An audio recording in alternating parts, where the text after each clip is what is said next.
नमस्कार. मुख्यमंत्री योजनेअंतर्गत आमचा मोर्चा झालाय छत्री मोर्चा मुंबईला आझाद मैदानावर. तर इथे पोहोचलेले प्रशिक्षणार्थी जवळपास 50 ते 60 हजार विद्यार्थी होते आणि हा आमचा हक्क आहे. आम्ही मोर्चा करूनच आमचा अधिकार मिळवू शकतो. और उतनी ईमानदारी से आप खुद के लिए भी खड़े रहे. आज भी मैं जो आया हूं मैं मेरे लिए नहीं आया, मैं आप ही के लिए आया हूं.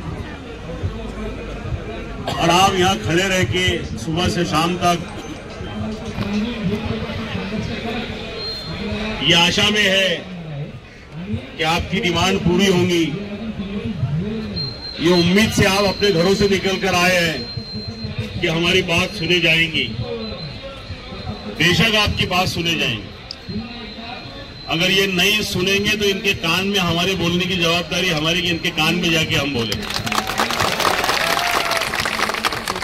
क्योंकि आप नींद में सोने वाले आदमी को तो उठा सकते हैं, जो सोने का नाटक कर रहे हैं आप उसको नहीं उठा सकते. ये सरकार सोने का नाटक कर रही है.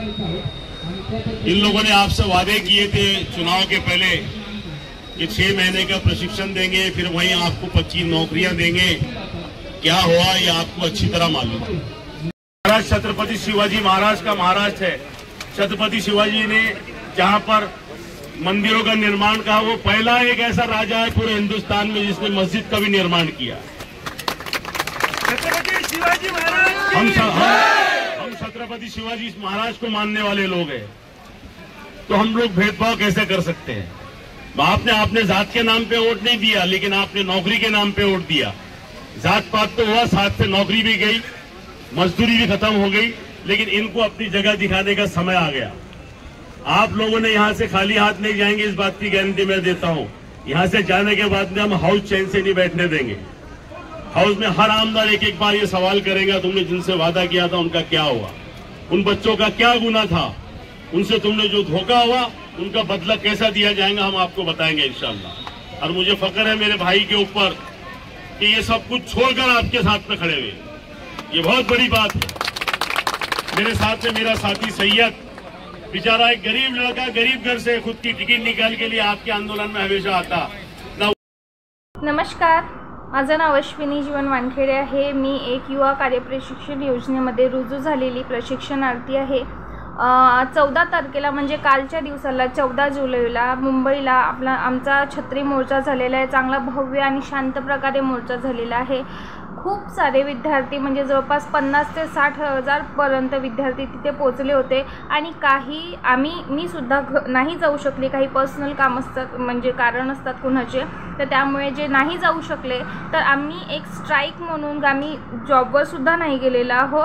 सोबतच मला एक गोष्ट सांगायची आहे की माझ्या मनामध्ये असे खूप सारे गोष्टी भरून आहेत आपल्या सरकारबद्दल, किंवा तुम्ही आमच्या जीवनाशी ज्या प्रकारे खेळवाड करत आहे त्याबद्दल. आणि सध्या जे विधान भवनामध्ये मंगलप्रभात लोंढा जे डायरेक्ट बोलत आहे, खोटं बोलत आहे, त्यावर मला त्यांना प्रत्युत्तर द्यावंसं वाटत आहे, म्हणून मी हा व्हिडिओ बनवत आहे. तर आमचं जे युवा प्रशिक्षण योजना जी आहे ही एक मुलांना सरकारने लाडके बहीण योजनेच्या धर्तीवर ही लाडका भाऊ योजना किंवा मुख्यमंत्री युवा कार्यप्रशिक्षण योजना असं याचं नाव दिले आहे. आणि यामध्ये जे ग्रॅज्युएट विद्यार्थी आहे किंवा जे 12वी झालेले आहे त्यांना प्रशिक्षण देऊन त्यांना रोजगार देण्यासाठी ही योजना काढलेली होती. तर ही 6 महिन्याची योजना होती. आणि 6 महिन्याची योजना सुरू करायच्या आधी यांनी आम्हाला आश्वासन दिलं होतं की 6 महिने कंप्लीट झाल्यानंतर 50% लोकांना तरी आम्ही त्याच जागी त्याच आस्थापनामध्ये रुजू करणार.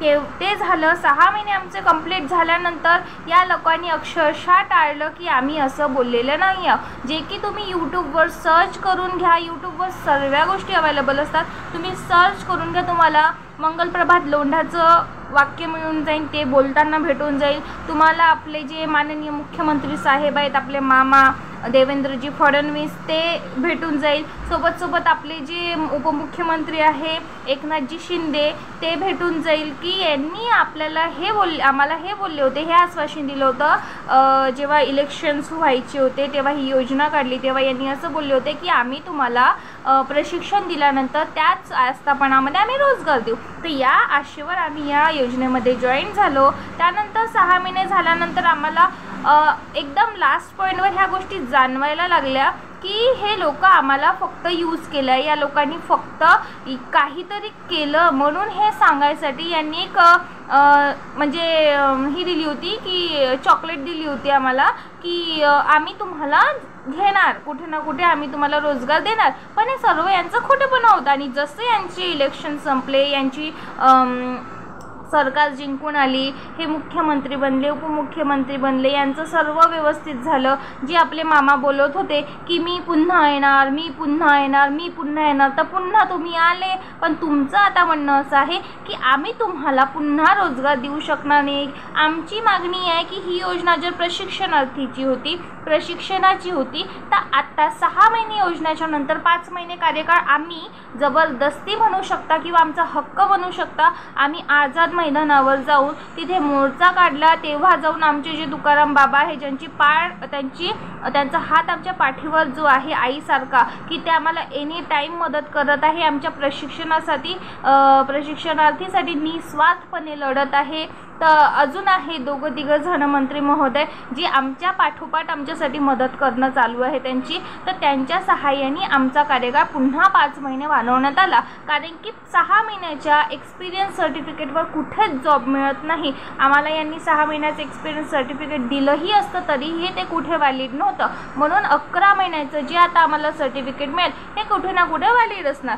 पण आमचं म्हणणं हे आहे की आम्हाला जसं तुम्ही प्रशिक्षण दिलं आहे, तर आत्ता आम्हाला त्याच धर्तीवर प्रशिक्षण दिल्यानंतर तुम्ही रोजगार पुरवावा आणि आम्हाला रोजगार द्यावा. या बेसिसवरच आमची ही मागणी आहे. कारण की हे म्हणजे आपल्या देशातले, आपल्या महाराष्ट्रातले एवढे माननीय मंत्री महोदय आहे, यांची पूर्ण मंत्रिमंडळ आहे तिथे, तर ते जे त्यांची मेन महत्त्वाचे नेते आहे, जसं आपले मुख्यमंत्री साहेब देवेंद्रजी फडणवीस, उपमुख्यमंत्री साहेब एकनाथजी शिंदे, कौशल्य विभाग मंत्री मंगलप्रभात लोंढा, हे यांच्यासारखे मंत्री जर आम्हाला हे आश्वासन दिलं की आम्ही तुमचं प्रशिक्षण कंप्लीट झाल्यानंतर 50% लोकांना रोजगार देऊ, तुम्हाला तिथेच आम्ही परमनंट करू, तर तुम्ही आमच्या क्वालिफिकेशनच्या बेसवर किंवा म्हणजे आम्ही किती क्वालिफाईड आहो, आम्ही ट्रेनिंग व्यवस्थित केली नाही केली, तुम्ही हे पाहून तुम्ही आम्हाला रोजगार द्या. अथवा तुम्ही जेवढेही लागलेले विद्यार्थी आहे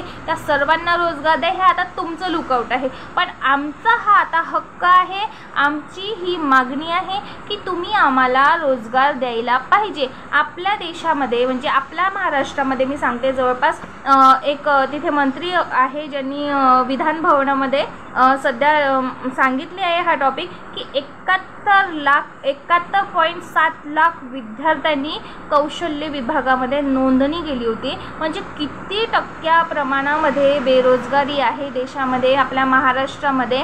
जर एवढी यंग जनरेशन जर रोजगारच नाही आहे त्यांच्या हातामध्ये, तर महाराष्ट्राला इन्कम सोर्स जो मिळायला पाहिजे, जी एवढं GDP भरते आपलं महाराष्ट्र, आपल्या अख्ख्या देशामध्ये सर्वात जास्त इन्कम टॅक्स आणि GDP असणारं जे राज्य आहे किंवा इतकं जास्त प्रमाणामध्ये टॅक्स एका जे राज्याकडनं जाते ते देणारं राज्य हे आपलं महाराष्ट्र आहे. तर आपल्या युवामध्ये हातामध्ये जर त्यांना तुम्ही रोजगार देणार, त्यांना इन्कम सोर्स देणार, तर त्याचा रेव्हेन्यू तर तुम्हालाच मिळणार आहे ना सरकारला. तर तुम्ही आमच्या भविष्याबद्दल विचार करायला पाहिजे. आणि मेन म्हणजे आम्हाला आता सध्याच्या कंडिशनला 11 महिन्याचं ट्रेनिंग दिल्यावर तुम्हाला तर माहिती आहे ना की तुम्ही आम्हाला ट्रेनिंग दिलं आहे, तर तुम्ही आम्हाला कुठल्या प्रायव्हेट कंपनीमध्ये आम्ही इकडे तिकडे लंगलंग इकडे तिकडे घुमण्यापेक्षा की आम्ही युवा प्रशिक्षणचे विद्यार्थी आम्हाला जॉब द्या करण्यापेक्षा तुम्ही आमच्यासाठी जॉब काढा. तुमच्याकडे एवढ्या जवळपास 2.5 ते 3 लाख वॅकन्सी खाली आहे, एवढ्या जागा खाली आहे, त्या भरा. तुम्ही रिटायर्ड झालेले जे शिक्षक आहे त्यांच्यासाठी तुम्ही जॉब काढत आहे की रिटायर्ड झालेले जे शिक्षक आहे यांना तुम्ही रोजगार द्या, जे ऑलरेडी परमनंट होते त्यांना आता 40-50 किंवा 45-55 पर्यंत जे काही त्यांना नाही काही तर 25,000 जरी का त्यांना पेन्शन असेल, लाखो रुपये त्यांना भेटलेले ऑलरेडी, आणि ते सेटल, त्यांचं घर बांधून झालं, लग्न झालं, मुलं बाळ आहे, या सर्वांना रिटायर्ड झालेल्या व्यक्तींसाठी तुम्ही जॉब काढू शकता. पण आम्ही जे यंग विद्यार्थी आहोत, आम्ही जे यंग प्रशिक्षणार्थी आहोत, आमच्यासाठी तुम्ही काहीच विचार करत नाही आहे का? तुम्ही आम्हाला एका योजनेमध्ये बांधून दिलं, ती योजना संपत आली, तुमचं इलेक्शन संपले, तुमची सरकार बसली आणि तुम्ही आता आम्हाला वाऱ्यावर सोडणार का? आम्ही एवढे मूर्ख आहोत का? नाही, आता हा AI चा जमाना आहे, एवढे इंटेलेक्च्युअल तर स्टुडंट पण आहेत आणि आजकालचा सोशल सर्व्हिस पण आहे की सर्वच गोष्टी आपल्याला ऑनलाईन माहिती होऊन जातात. तुम्ही आता मंगलप्रभात लोंढा डायरेक्ट म्हणत आहे विधानभवनामध्ये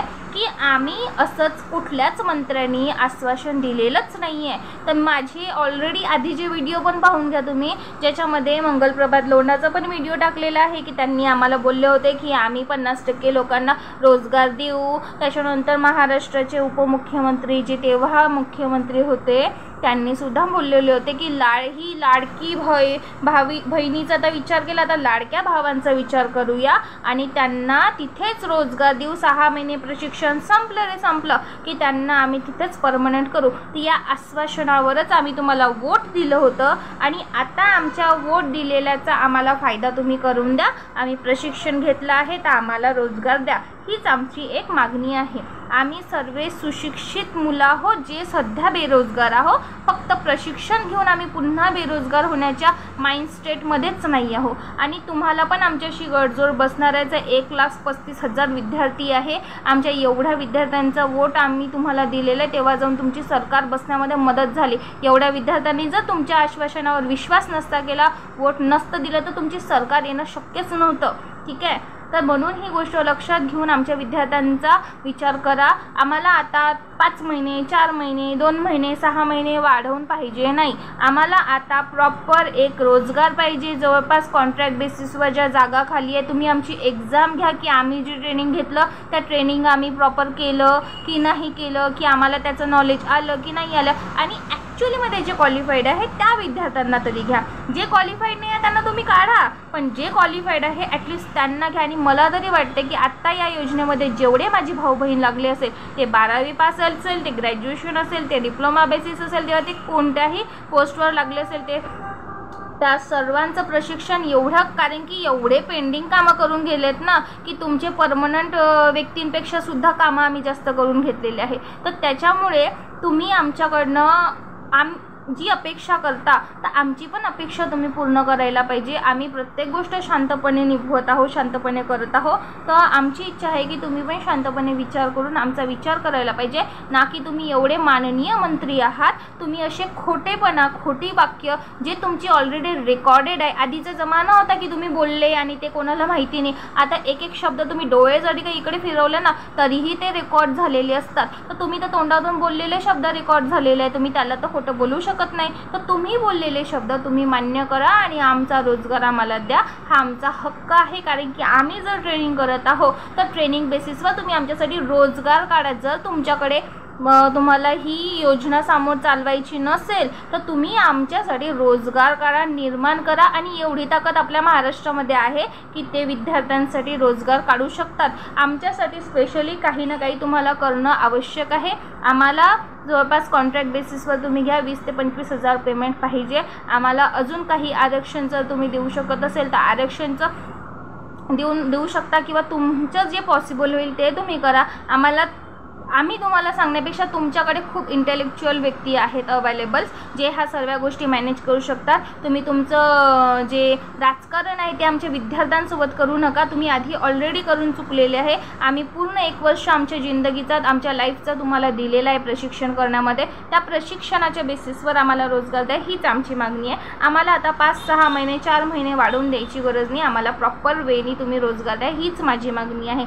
माझं काही चुकलं असेल विद्यार्थी मित्रांनो तर मला माफ करा. आणि तुम्ही जर तुम्हाला वाटत असेल की मी तुमच्या मनातले काही शब्द, तुमच्या मनातली जी काही व्यथा आहे ते जर मी इथे मांडलेली आहे, तर तुम्ही नक्की हा समोरच्या विद्यार्थ्यापर्यंत किंवा जे कुणाला मंत्र्यांपर्यंत, ज्यांच्या कानापर्यंत आपली आवाज आता पोचलीच असेल, कारण की आपली जी छत्री मोर्चा झालेली आहे तो इतक्या चांगल्या प्रकारे झाला आहे की त्यांचं विधान भवनामध्ये तर आवाज गेलेलीच आहे, त्यांच्या कानामध्ये आता बेल वाजणारच आहे. म्हणून आय होप सो की आणि सांगायचं विसरली मी की इतकी निर्लज्ज सरकार आहे ना, की इतक्या दुरून दुरून आलेले विद्यार्थी आहे, एवढ्या दुरून दुरून आलेले विद्यार्थी, कोणी नागपूरवरनं आलं, कोणी चंद्रपूरवरनं आलं, कोणी गडचिरोलीवरनं आलं, किंवा कोणी म्हणजे कोकण साईडनी आलं, कोणी नाशिक झालं, तिकडे पुणे मुंबईला तर गेलेलेच आहे, पण अख्ख्या पूर्ण महाराष्ट्रामधनं आलेले विद्यार्थी आहे. त्यांचा मेळावा झाला जिथे, तिथून त्या विद्यार्थ्यांना पोलिसांनी व्हॅनमध्ये भरवलं.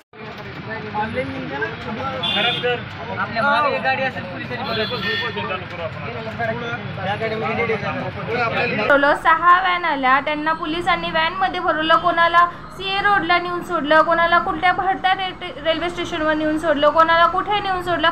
ज्या व्यक्तीला अख्ख्या मुंबईचं काहीच माहीत नाही, रस्ते माहीत नाही, काही नाही, तुम्ही अशा विद्यार्थ्यांना, जे गावगरिबातून आलेले विद्यार्थी आहे रोजगारासाठी, आपला हक्क मागायसाठी, तुम्ही त्यांना रात्री बेरात्री अर्ध्या रस्त्यात कुठे पण नेऊन सोडत आहे. आमच्या मागे जे तुकाराम बाबा आहे त्यांना तुम्ही पोलीस स्टेशनमध्ये घेऊन जात आहे. त्यांना पोलीस स्टेशनमध्ये घेऊन काय ते माहिती नाही, त्यांचे मोबाईल जप्त केले. विद्यार्थी इकडे तिकडे गोंधळले नाही. सकाळी 6 वाजतापासून कोणी खाल्लं पिलेलं नाही, चहा पिलेली नाही, जेवण करून आलेले नाही बिचारे. त्यांच्याकडे पैसे पाणी नाही, ते आपले रोजगार मागासाठी तुम्ही आलेले आहे. नाही, तुम्ही सरकार आमच्या विद्यार्थ्यांसाठी एवढी हलगर्जीपणा करत आहे. तुम्ही आमच्या विद्यार्थ्यांसोबत इतक्या घाणेरड्या प्रकारेचं तुमचं कृत्य करत आहे. आम्ही काही तुम्हाला दुसऱ्या गोष्टी मागायला आलो नाही, आमचा हक्क मागत आहोत की आम्हाला रोजगार पाहिजे. बाकी अदर काही तुम्हाला आम्ही करोडो रुपये द्या, आम्हाला 1-1 करोड रुपये द्या असं तर नाही बोलत आहो कोणी, किंवा अजून कोणती मागणी तर करत नाही, काही हळताळ करून नाही राहिलेला, किंवा कुठे आम्ही म्हणजे दंगे फसाद करत नाही आहोत, किंवा शासनाला आम्ही हातामध्ये घेतलेलं नाही. शांत प्रकारे आम्ही विद्यार्थ्यांनी मोर्चा केला, छत्री मोर्चा केलेला आहे. तिथे नॉर्मल आम्ही एका दिवसाचा जो आहे, जो आमचा हक्क आहे, जो आम्हाला संविधानाने दिलेला आहे की निशस्त्रपणे आम्ही कुठेही मोर्चा करू शकतो, जाऊ शकतो, आम्ही ती गोष्ट करून राहिलेला आहोत. तर तुम्ही अशी घाणेरडी कृत्य करणार आहे, तेही आपल्याच महाराष्ट्रामध्ये, आपल्याच विद्यार्थ्यांसोबत, जे एवढ्या दिवसाचं आम्ही प्रशिक्षण केलं, तर आमच्या हाताला कुठे ना कुठे रोजगार मिळाला, यासाठी आम्ही ही गोष्ट करत आहोत. आणि तुम्ही आमच्यावरच चढून येऊन राहिलेले आहे ना. आम्हाला तुम्ही आता 6 नवीन जी रिजॉईनिंग झाली, जवळपास 3-3 महिने सर्वांचे झालेले आहे, तर 3-3, 4-4 महिन्याचे पेमेंट अजूनपर्यंत दिलेले नाही. मुलांच्या हातामध्ये पैसा नाही, इकडून तिकडून जुगाड करून बिचारे कुठून ना कुठून आलेले आहे. तर तुम्ही पोलिसांना बोलवून त्यांना अर्ध्यांना इकडे सोडून दिलं, अर्ध्यांना तिकडे सोडून दिलं, अर्ध्यांना पोलीस स्टेशनमध्ये घेऊन गेलं. रात्री बेरात्री ट्रेननी येणं जाणं करणारे विद्यार्थी, जवळपास कोणाजवळ 1000 असेल, कोणाजवळ 500 असेल, कोणाजवळ 1500 असेल, त्याच्यापेक्षा जास्त पैसे घेऊन तू घुमणार नाही कोणी, कारण की तुम्हीच पैसे आम्हाला देत नाही, तर आमच्याजवळ कुठून पैसे राहणार ना. आम्हीच आमचं येणं जाणं उधारी पाधारीमधून करून राहिलेलं आहोत. तर याचसाठी की आमच्या हाताला कुठे ना कुठे पैसा राहायला पाहिजे, आम्ही आमचं घर चालवायला पाहिजे, आम्ही आमची लाईफ सेटल करायला पाहिजे, या गोष्टीसाठी आम्ही करत आहोत. आणि तुम्ही इतके घाणेरडे कृत्य करता, लाज वाटायला पाहिजे अशा प्रकारचं कृत्य करण्याच्या आधी. आम्ही कुठलं काही शस्त्र घेऊन, कोणाच्या मागे बंदुका घेऊन धावलेलो नव्हतो, नॉर्मल आंदोलन करत होतो. विद्यार्थ्यांचा विचार करायला पाहिजे ना, की त्यांची हलगर्जीपणा करायला पाहिजे. तुम्ही तर तिथे अरेंजमेंट करायला पाहिजे होतं, की त्यांना कुठे ना कुठे तुम्ही चहा पाणी नाश्ता काही ना काही अरेंज कराल. ते तर नाही करणं झालं तुमच्याना, बल्कि त्यांना उचलून तुम्ही दुसरीकडे घेऊन गेलं. हे नाही व्हायला पाहिजे. मी या सर्व गोष्टीचा निषेध करते. माझ्यासोबत माझ्या अख्ख्या महाराष्ट्रामधले जेवढे विद्यार्थी लागलेले आहे, आय थिंक सो की सर्व या गोष्टीचा विरोध करत असेल. आणि आम्ही प्रॉपर स्ट्राईक केलेली आहे. आम्ही जोपर्यंत आम्हाला तुम्ही काहीतरी याचा निष्कर्ष काढत नाही, तोपर्यंत आमचं तर प्रॉपर जॉबवर पण जाणं बंद आहे. आणि आम्हाला तुम्ही आमचे पेमेंट पण क्लिअर करा आणि आम्हाला प्रॉपर रोजगार द्या, हीच आमची मागणी आहे. हात जोडून नम्रपणे विनंती आहे सर्वांना. आणि सर्व आपली काळजी घ्या विद्यार्थी मित्रांनो. हे सरकार आपल्याला, आपण एवढे एकजुटीने आलेलो ना, की हे सरकार आता समजून जा. ते आपल्या गोष्ट त्यांना मान्य करावंच लागणार, कारण की आपण त्यांचा खूप मोठा वोट बँक आहोत, छोटा मोठा नाही आहो. आणि आपण त्यांची जनरेशन आहो, जी जनरेशन सध्याच्या कंडिशनला हा महाराष्ट्र रन करण्यामध्ये त्यांनाच हेल्प करणार आहोत. ते आपल्याला वाऱ्यावर सोडू शकत नाही आणि ही गोष्ट त्यांनाही माहिती आहे. तुम्ही लाडकी बहीण योजनेच्या अंतर्गतमध्ये 1500 रुपये लोकांना फुकटमध्ये वाटत आहे. त्याच्यामुळे तुमची अर्थव्यवस्था जर हालत आहे तर बंद करा ना ती योजना. किंवा जर भरपूर लोकांचा फायदा, असं नाही म्हणत की त्याच्यामध्ये खूप अशा गोरगरीब बहिणी आहे ज्यांचा फायदा आहे त्याच्यामध्ये. मग तुम्हाला जर ह्या सर्व गोष्टी हाताळता येत नाही तर अशा योजना काढायच्या नाही. आणि जर तुम्हाला हाताळता येतात तर मग आता मॅनेज करा. तर आमच्या लाडक्या भाऊ योजनाला जसं तुम्ही प्रॉपर बाकीच्या योजना रन करत आहात. आणि आपला महाराष्ट्र एवढा सक्षम आहे की ते 1 लाख का ते 15 लाख विद्यार्थ्यांना पण रोजगार देऊ शकतात। तुम्ही आमच्यासाठी टाळाटाळ करू नका, तुम्ही आमच्या रोजगाराचा विचार करा, माझी हीच एक मागणी आहे। Thank you so much.